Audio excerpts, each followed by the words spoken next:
So, welcome everyone. Welcome to Anita's podcast for today. Thank you for joining us. So, I'm so honored and excited to be joined by Ranjana Ghatak today. So, Ranjana is an accomplished and talented vocalist and teacher in classical and devotional Indian music.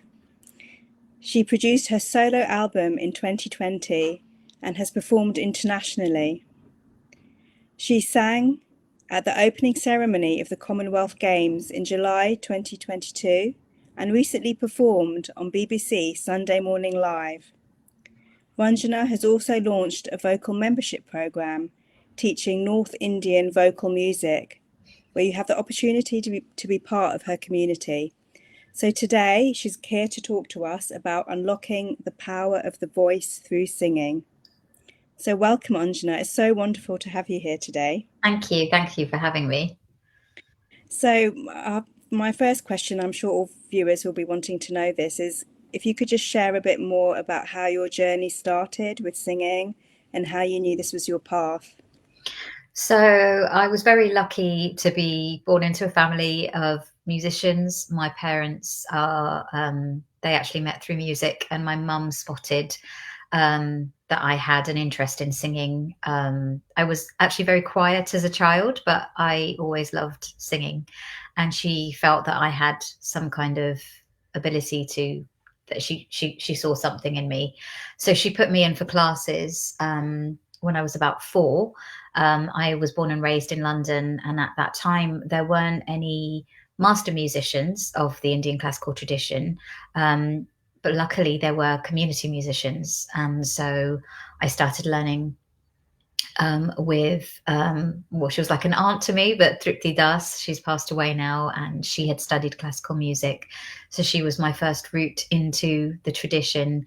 And then I started learning with other teachers here in London, and then I went to the Bharatiya Vidya Bhavan, which was an institute of Indian culture. So it's thanks to my mum really and my dad that I started the journey with singing. And then it was probably when I was a teenager that I started to develop a real interest and passion for the subject. And it came to me later, knowing that it was my path in terms of my work in the world. It wasn't until to sort of 2009, 2010, around then. So I was in my 30s at that point. I had worked in offices for 10 years, and just through that process of trying things out and then realizing that I wanted to work with my voice. That's amazing, really wonderful. So you've had a lot of different teachers that have influenced you in different ways. Mm-hmm. And just on that, who would you say is your greatest inspiration in classical Indian singing? Definitely I call him my guru, Pandit Ajay Chakrabarti. I started learning with him when I was around 21, just straight after university. I went over to his music school in Kolkata for 3 months. And I started listening to him as a teenager as well. And I heard him live in London, and I was in complete awe of what he was able to do, both technically, but also there was just so much beauty in what he was creating with his voice. So he's definitely my greatest inspiration. That's beautiful. And so you keep in touch with him and Yes, students yeah, from the school. That's nice. Yeah. yeah. I've started learning with his senior disciple, and I keep in touch with Guruji, and he's also coming on tour to the UK, which is wonderful, in July. So I haven't seen him for about 2 years, so I'm looking forward to seeing him again. That's great. And so, what forms of Indian classical singing do you feel have influenced you the most? Um, so there are kind of 3 different areas that I listen to and study, I would say. I don't perform all 3. So there's the pure Indian classical form, and that form is called khayal, which is a Persian word for imagination. And so that's where, if you go to a concert or listen to a recording, it's like a longer unfolding of a raga. A raga is seen as like a musical personality or a musical being. and it has a time of day connected to it and phrases connected to it, and we study the ragas through studying it with our teachers and gurus. And so the pure classical form has a slightly different throwing of the voice. It can be slightly heavier throwing of the voice. Then we have the semi-classical form, which is the most popular, is Tumri. And then we have the devotional forms, which are called bhajans. So I predominantly perform more tumris and bhajans. I don't perform pure classical like a full rag. I might perform maybe a sort of one or two compositions within that form. But the slow to medium to fast tempo, that form, I don't perform, but I study. So all three have definitely influenced me in terms of my singing. And at the moment, I'm kind of going into a deeper dive of study of the Tumri form and understanding how that works. And there's been some incredible Tumri singers over, the last few decades. So that has also definitely influenced me. It's a very emotional form of singing. The poetry has more focus.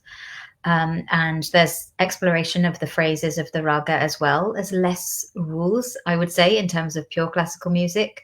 But the focus is really bringing out the beauty and the emotion of the words. And a lot of them are rooted in the stories of Radha and Krishna, the different love stories. That's beautiful. Yeah, I mean the poetry in itself is so much beauty and depth within that, isn't there? Yeah, Yeah. definitely. Yeah. And I know you've also had some kind of participation in contemporary music. So could you tell us a bit more about how you came into contemporary music and other forms of singing that you do as well? Yeah. So I think it all came from being born and raised here. So obviously I did music at school. I was very lucky with my music teacher.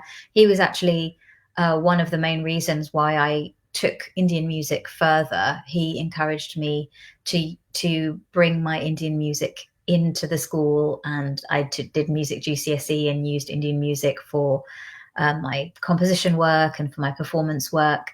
And alongside that, I was, of course, studying other forms of music, and I was in the choir as well. And then it was later on, around my early 30s, I was spending a lot of time going to lots of live concerts, and then I was going to a lot of jazz concerts. I had a lot of friends that were in the jazz music world as well, and that it was just this natural kind of integration that happened where just through spending time with each other, oh, let's have a play, and then we'd start experimenting. So I was in a couple of bands where I still did my Indian singing, but we were kind of integrating, not integrating, kind of exploring that sound with electronic music, with jazz music, with drums, different kinds of elements.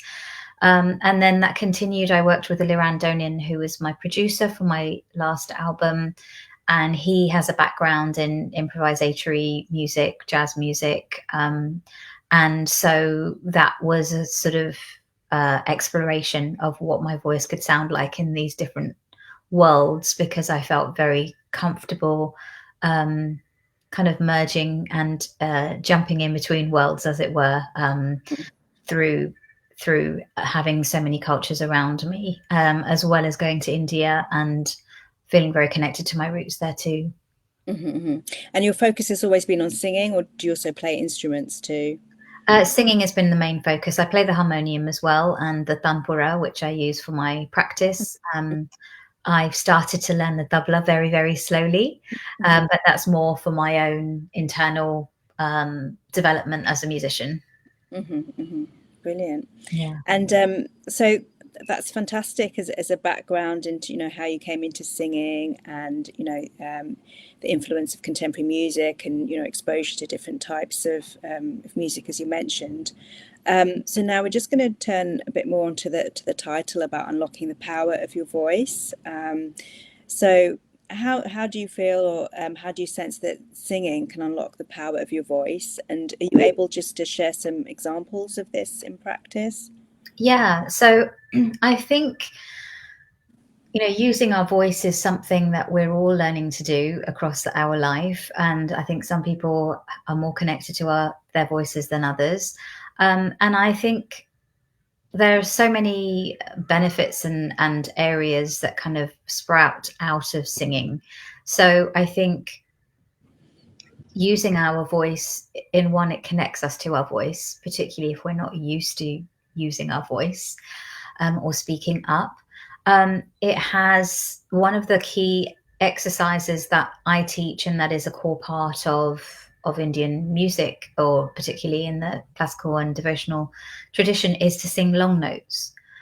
And through singing long notes, you develop stamina, and you develop a stillness within the voice.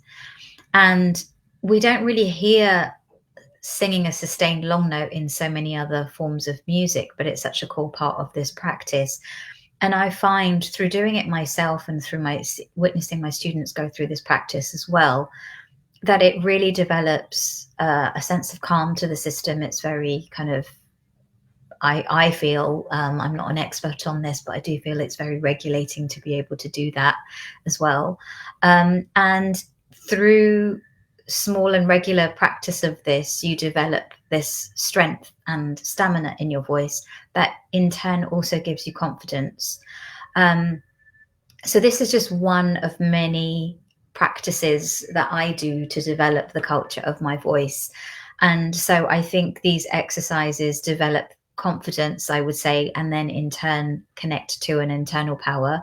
And I think, people can, even if people don't have so much time, doing a few small practices on a regular basis can have a very powerful effect on themselves and in how they feel within themselves as well.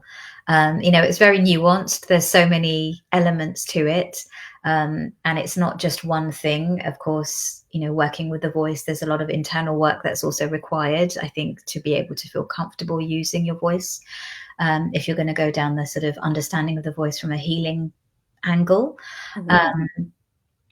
But in terms of, even just if somebody wants to connect to their creative side, if you take away the other elements but connect to their creativity, particularly if they're in a world or working in a world where they don't have that around their day to day, I think the voice is such a powerful way of doing that. And it's within our body. We don't need to go out to go and work with it. It's something that we can do every day. Yeah, absolutely. So that's amazing, isn't it? It's the one in I think it's a Sufi saying, this instrument, only instrument given by God that we have, we can carry with us always. So, Yeah. and you mentioned the longer sustain, the longer tones. Do you think there's a relationship with the kind of breathing exercises there to help with the voice? Yeah, so deeper breathing is required and gets developed through doing that practice. So when I first started singing long notes, I could maybe sing a note for 10 seconds. Now when I'm in a regular practice, I can maybe sing for 20, 25 seconds. It's longer on the lower notes, of course, than the higher, but it's something that can develop over time. Mm-hmm. Okay, so practice is key, is what I'm hearing. Like a lot of things, isn't Yeah, it? I mean, it could be, of course, in any classical tradition across the world, it can be something that's really, really focused on a lot that people don't always warm to. They might not have a healthy relationship to the word practice. I definitely haven't had a healthy relationship to the word practice, but I've started to find my own a healthier relationship for myself with it, to find a way that works for you. Yeah. Okay. And then just to touch upon another area, just be interested to hear your thoughts on the use of intuition and improvisation in singing. Mm-hmm. I think it's something that comes very naturally to everybody, regardless of what form we sing. I think sometimes I've experienced, when I've been around people who have learnt a form of music in a very fixed way, they sometimes find it difficult to get in touch with their intuitive or improvisatory expression sometimes, and that's a journey as well in itself. In the Indian devotional and classical traditions, improvisation is a part of the expression.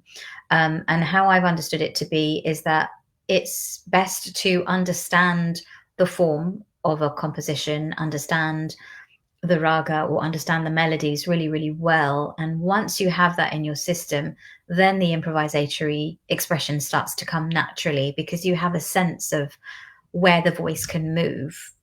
So it's not necessarily free improv where you can sing any note. There are some forms where we can do that.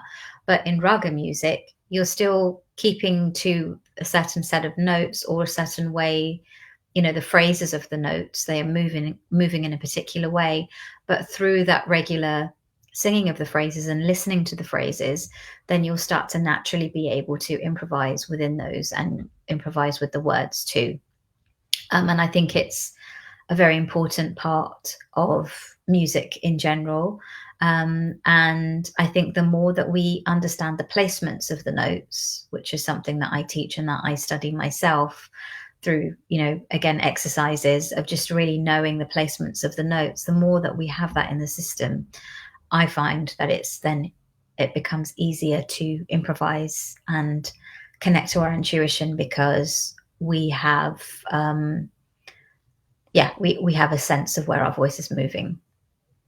So when someone has the fundamental structure and grounding, and they're naturally just able to go into that flow of kind of improvised singing. Yes. What you're saying. Yeah. I mean, particularly more for the style that I do, but there are of course plenty of people who are naturally very have an intuitive and improvisatory approach to how they sing, and I think that's incredible as well. It can be done without a study as well. Yeah, that's amazing. Yeah. Form, I think.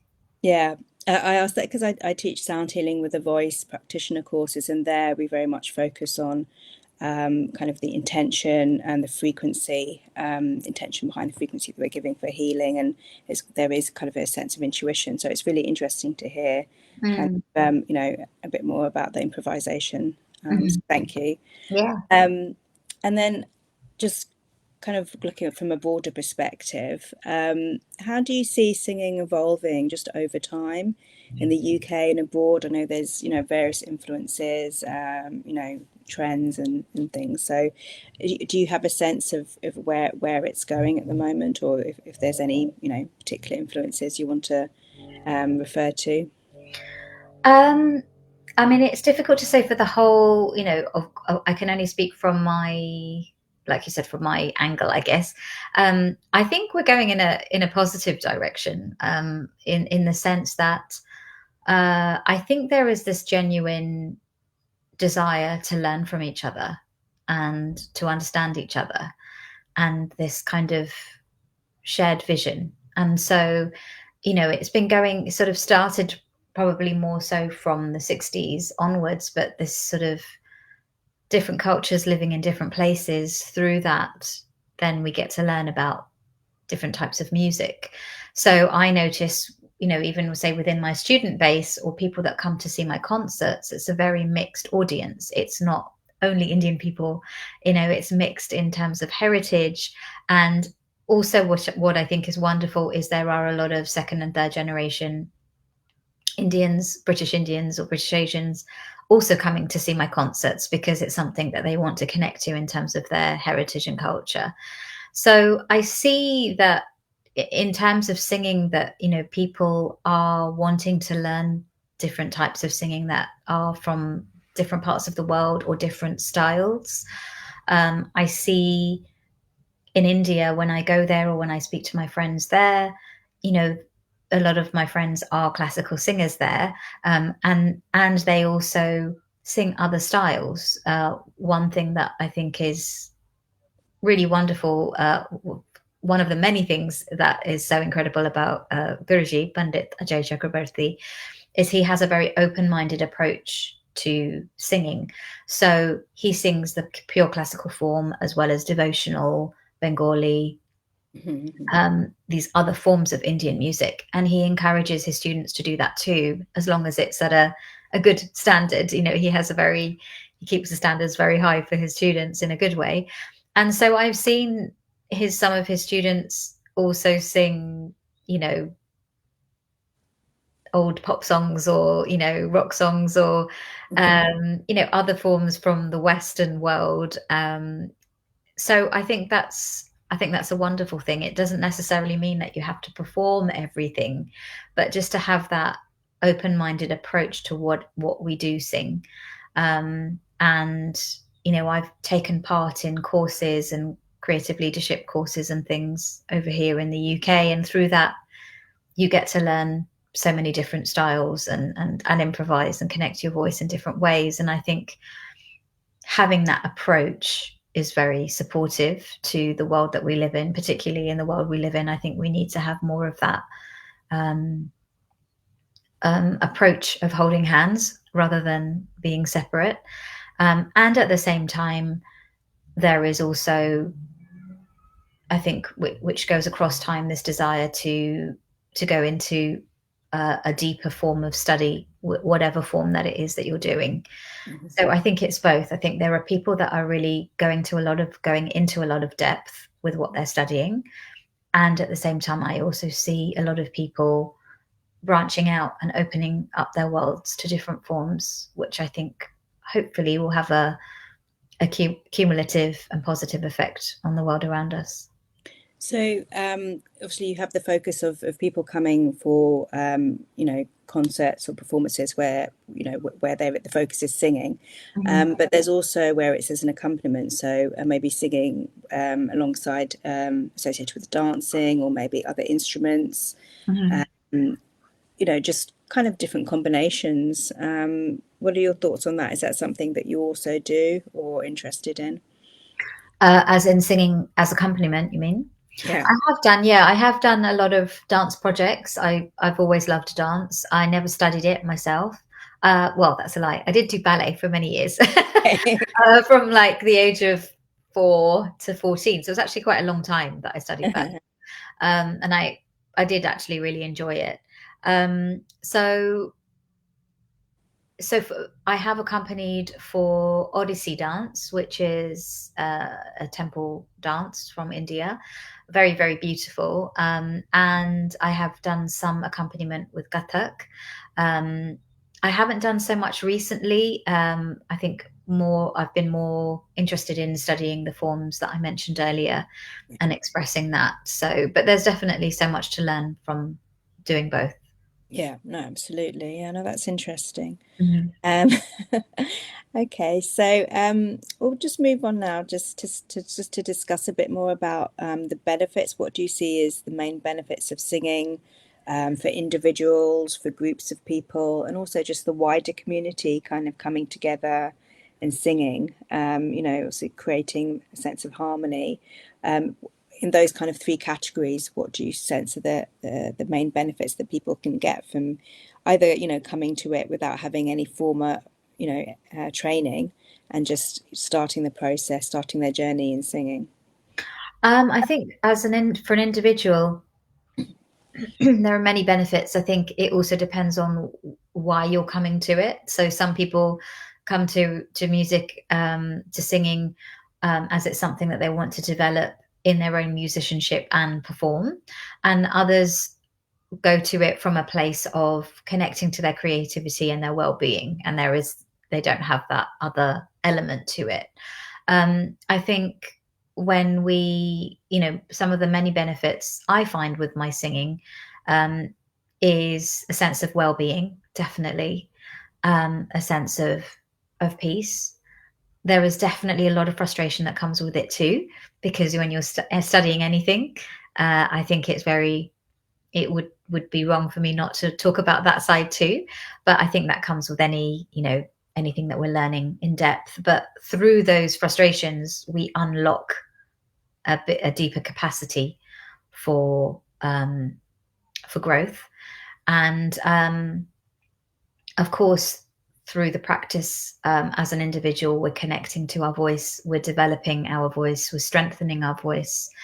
And so that can have many different effects in terms of our confidence, how we just literally walk through the world, just standing up and walking. We're connecting to our body in that way, when connecting to our voice. I think that has a very powerful impact. I do think it's important for people that are singing regularly to look after their bodies. That's something I didn't do for a long time, and that's something that I'm learning to do more now. And I see that when I do go to the gym and move my body, I feel much more in my body when I'm singing, because singing has this quality that can just kind of keep you going upwards. So we need to be very grounded in our body when we are singing as well. That's very important. And I think as groups, there's a sense of community, of, it's so powerful when we hear a group of people singing together and also singing in a group. Whenever I run classes in person, it's so much more powerful than, of course, doing them online, because we can hear each other, and having a collection of voices coming together has such an impact. And then, group singing can also happen in the form of workshops, or, at public events, those kinds of things. I think if there was more group singing, we would live in a more peaceful world, that's for sure. And yeah, I just think it has such a healing effect and such a powerful effect that I think, yeah, just more singing projects around the world and the wider community, like you mentioned, would be a really wonderful thing. I experienced a little bit of that in Scotland about 10 years ago. I was part of a project called Big Big Sing, and I was asked to compose a raga inspired piece. So just to quickly mention again what a raga is, if people aren't aware. So the word raga means that which colors the mind. And a raga technically is made up of a minimum of 5 notes and a maximum of 8 notes. And it's essentially, it's like a musical personality. That's how I've been taught to think of them. And so we get to learn them through understanding phrases. So we sing maybe 8 or 9 key phrases of a rag to really get a sense of what it sounds like. And then through that, we learn compositions within that particular rag, and we improvise within it. And so I was asked to write a piece for choir that was based on a raga. So I wrote a piece for 2 parts. And the idea was that anyone could sing it from any background, that you didn't need to have an Indian music background to be able to sing it.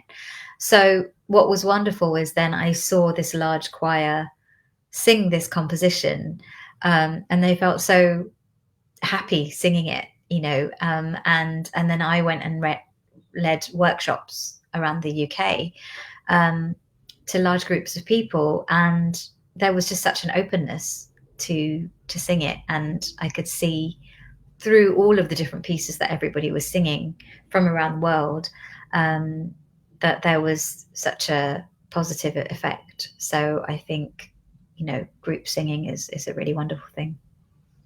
So it really kind of bringing people together, isn't it, in harmony with that kind of one voice, and building community really through Yeah. your voice, isn't it? Yeah.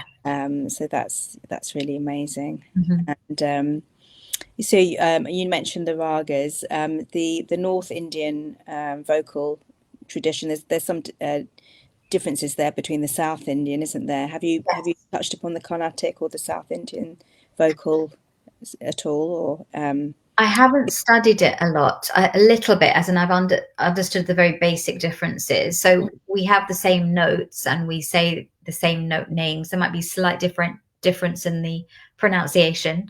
Like we have sa, re, ga, ma, pa, dha, ni, sa. I've noticed in the Carnatic tradition they'll say re instead of re. So there are, a little bit of that slight differences. The ornamentation is different. So there's still this use of like the fast movements of the voice, but the way the ornamentation is used is different in the Carnatic tradition. Some of the rags have different names. They might be the same rag but a different name, and then they of course have their own set of rags that we don't have. So I haven't studied it in depth. I'd love to learn more. And I have a couple of students that have come from the Carnatic music tradition and are now studying Hindustani music. So yeah, it's interesting. Yeah, it's so fascinating, all these different kind of systems of music and singing. I had some exposure when I did my Bharatanatyam diploma in dancing, but I also studied some Hindustani vocal, so it was nice to see, the differences. And like I had so much influence from my parents. I would kind of wake up hearing my dad playing the tabla, my mum singing her sarega scales and the sitar. So it was lovely Oh, musical influence, and I think it does have an effect on you. You mm, as you grow older, having that influence at a young age, which you mentioned, at the beginning. So that's yeah. amazing. Brilliant. So thank you so much. And it would be interesting if you could just share a bit more about your your singing courses, your workshops that you offer. Mhm. And I know that you also have launched a membership, creating community through voice and through singing. So did you want to just touch upon those areas? Yeah. Yeah. So I've set up a vocal membership program called Swaranjali. I set it up coming up to a year ago. It's nearly coming up to its first birthday. And it came from a place where I had started to offer my own classes online that kind of came out through the lockdown. I was living in the States prior to that and teaching over there. And then when I decided to sort of be here, I set up my own classes, and students were coming back for each term. So I decided to set up this membership program so that there was a container for people to learn um, across the year. This is the kind of music that definitely has a long-term vision in mind. It's not, something that we do for a few weeks and then stop. I mean, of course, people have the freedom to do that if it's not for them, but generally to learn it, we just keep learning continuously. So that's why I wanted to set up the membership so that people could have this container to learn within. And through it, I have a foundation level, which is for people that are completely new to it. And I have 2 sessions a month. I have a level 1 and a level 2. Generally, I say for level 1, you need to have a basic understanding of Sargam, the Indian notation system. And for level 2, a minimum of 2 years of study. And so through that, I'm kind of offering workshops and classes pretty much nearly every week, really. Um, and um, and I have 3 terms with live classes, weekly classes. And the other months I run workshops. I have guest musicians that come as well. So next month I have my guru sister, Aisha Mukherjee. She's an incredible singer. She's going to be teaching about chand, which is about how to rhythmically play with the notes. And I'm going to also be doing a guided listening session. So playing a classical recording and explaining what's happening through the process. Because of course, even though we're learning, we don't always understand what's happening because it's such a deep form of music. And I also there are monthly exercise classes through the membership. So I have one this evening. So we'll do an hour of vocal exercises together online. And I also then through that do in-person sessions as well. So in May, we're going to be meeting for 2 days in person. Last October, we did a 4-day in person, and I had students come over from the States and Scotland and Cornwall. So, yeah, it's been really lovely. It's a really lovely group of people. And I suggest if people are interested to connect with me and we can arrange a call and see if this is the right fit. So if someone did want to come for singing lessons, is there more benefit in joining kind of the membership and being part of the community, or as opposed to kind of one-on-one individual sessions with you? What was the best approach? I think it depends on the individual. Hmm. In the past, I haven't had as much capacity to take on too many private students. Okay. Um, and at the same time, I also find that I teach more through the membership. There's a lot more material that is covered, Okay. as well as because it has a shape to it, I'm able to, and I find that people generally learn better when they have a sense of community with them and support. So, what has started to happen now is students are messaging each other, they're spending time with each other, they're checking in on each other. And that makes such a huge difference in the learning journey. That's something that I have really struggled with myself, because I, have generally had my classes over in India for the last 20 years. So if I've not been able to go every year to keep that momentum and that motivation going by myself, you don't have all those musicians around you, can be challenging. So that's something that I feel very excited about with this membership, is that people are genuinely really connecting well with each other. And I think that's bringing a lot more enthusiasm to the learning process. And then I do have a few handful of slots available for private sessions as well. And sometimes people come with a specific project in mind or something in mind. I've had people that are recording an album, or they're working on a particular piece of repertoire, or somebody that wanted to understand the movements better, ornamentation better, and just wanted to focus on that. We did 4 sessions on that. So yeah, it depends on the individual. And just one last question on the membership. If someone, are there any kind of prerequisites to join? Do you need any kind of experience or training in vocal, or is it just open to anyone and everyone, even if they don't have any prior training? Yeah, so for the foundation level, that's the one where you don't have to have had prior training. I'm actually running an intro workshop on the 29th of March. It's in the morning. It's a Saturday morning, and it's online. For that, nobody, no prior experience is needed. For the others, some prior experience is needed, which is why I suggest speaking to me first, and then I can guide whoever I speak to on what the best route is moving forward. And I am planning on having some pre-recorded courses available soon as well. That sounds wonderful. And are there any other kind of collaborations or projects that you're working on that you'd like to mention today?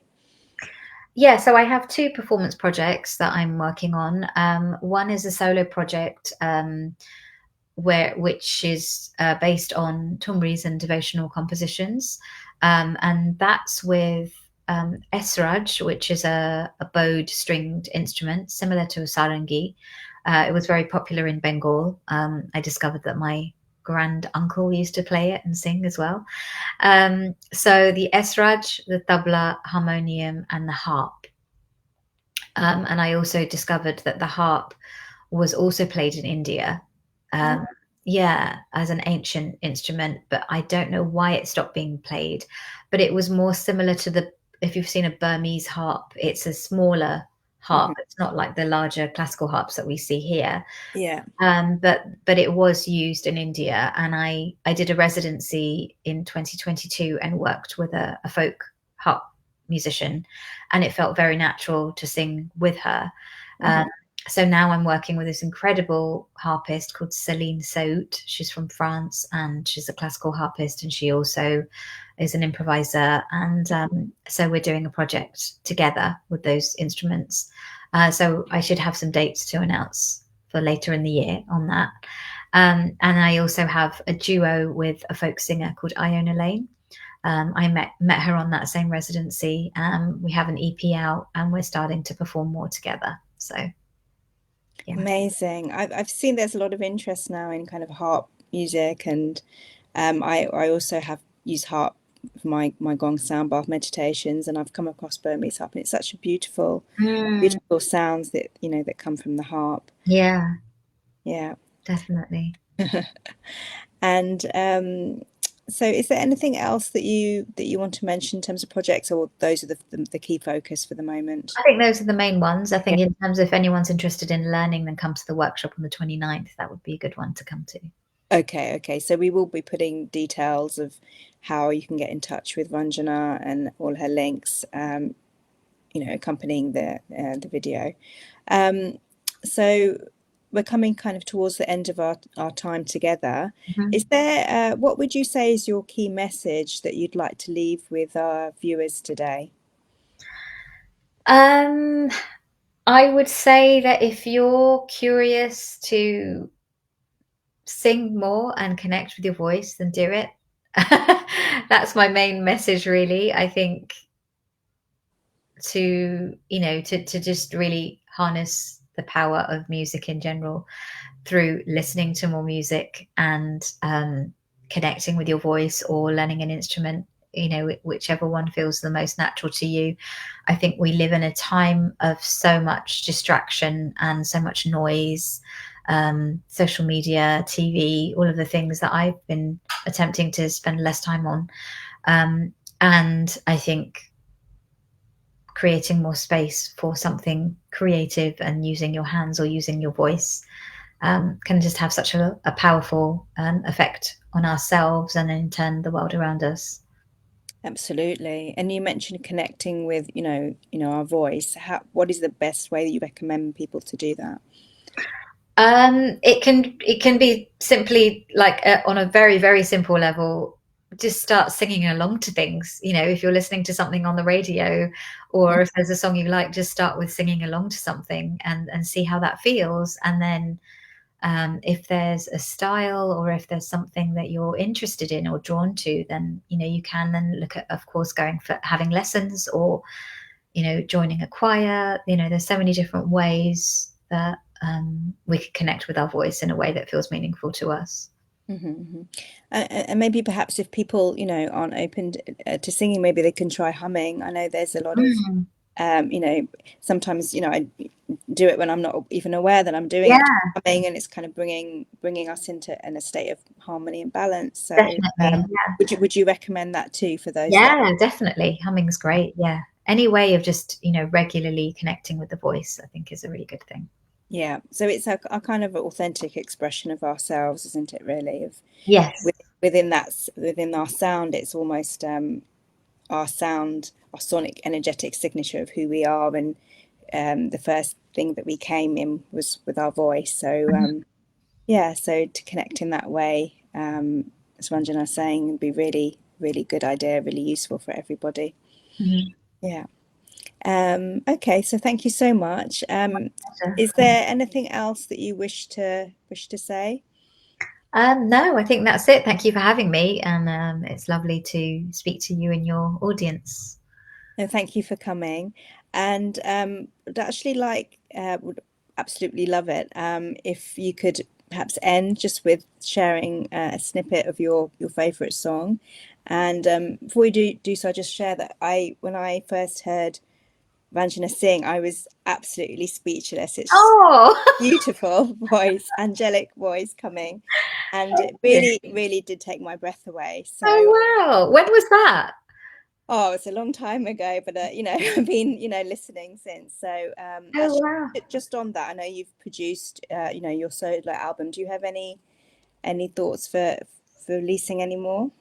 Yes. So, I will be releasing material for both of those new projects that I mentioned. Okay, Yeah. okay. Yeah. So we just stay Stay tuned. tuned, yeah. Well, I mean, the album that I released in 2020, I didn't produce that. That was produced by Liran Donin.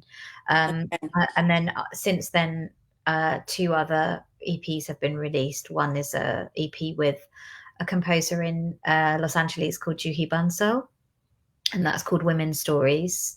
Sorry, Her Stories, and that was influenced by hearing women's stories. And we also asked the community to share stories of prominent women in their life. So that was a response to that.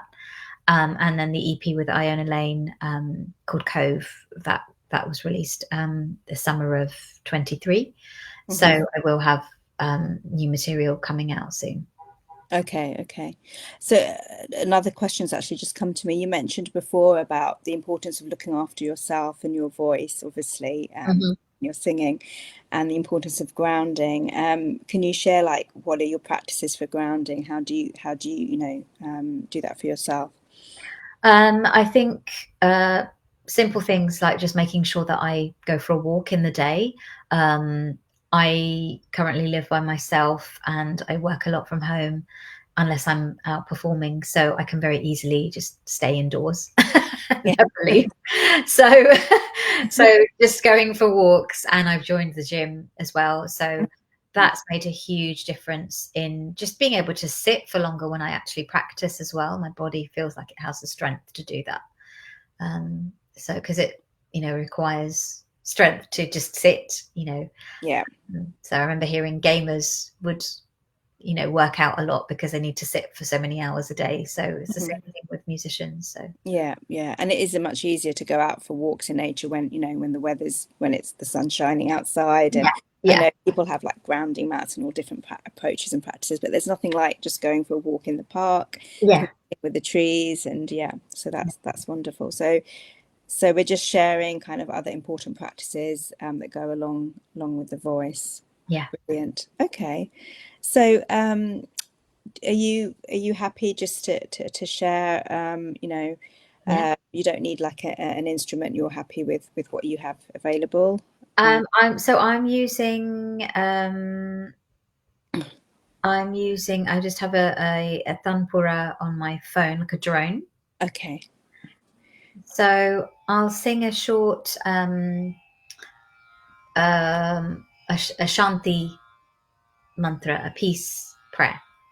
brilliant. I mean, and you know, we've still got time. We've got, you know, so I'll just let you come to your natural end Mhm. before we close. Okay, Okay. thank you.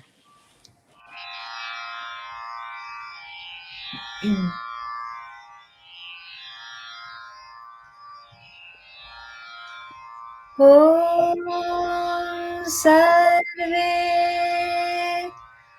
भवन्तु सुखिनः सर्वे सन्तु निरामया सर्वे भद्राणि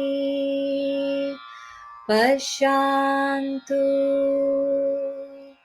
मा कश्चित् दुःखभाग् भवेत्।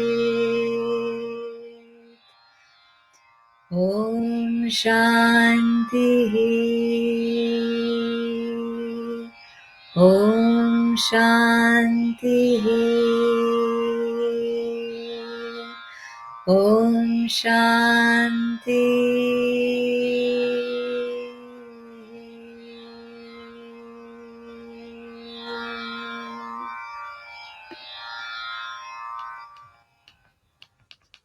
Thank you so much. Thank And for those that aren't aware, can you just mention what the drone instrument was that you were using? Yes, so it was it's an electronic version of an instrument called a tanpura. A tanpura is the same shape as a sitar, and it has 4 or 5 strings, and it's plucked continuously to create this drone effect and gives us the bass note for what we're singing. Beautiful. That was so lovely. Thank you. Really, really lovely. Thank you so much. And you know, it was just singing from the heart. It's just so beautiful to hear your voice. And I'd like to thank you for coming and sharing your time with us today and talking about your projects and, you know, the work. I'd also like to thank you for all that you do, just acknowledge and appreciate, you know, everything that you're putting out there. It's just so amazing, you know, and also the collaborations that you have, just bringing it out in different ways, in different forms, you know, so that's amazing. So thank you so much for all of that. And I'd like to also thank the viewers, whether you're tuning in live or whether you're watching the replay. This video will be available across my platforms, Facebook, YouTube, and also as a podcast on my website. And you know, we ask that you, if you enjoyed this session, to subscribe or to follow across both of our platforms, Facebook, Instagram, and YouTube, and where you can find out more. And I'll be sharing Ranjana's links and bio in my podcast tab on my website, where you can listen to this again. The podcast will also be streamed on Apple and Spotify. So thank you so much, Ranjana, for joining. It was incredible today. Thank you for And having me. unlocking the power of the voice through singing is such an important area. So we're going to leave it there, and I'm going to say thank you again. Thank you. And everyone stay tuned. Thank you. Bye.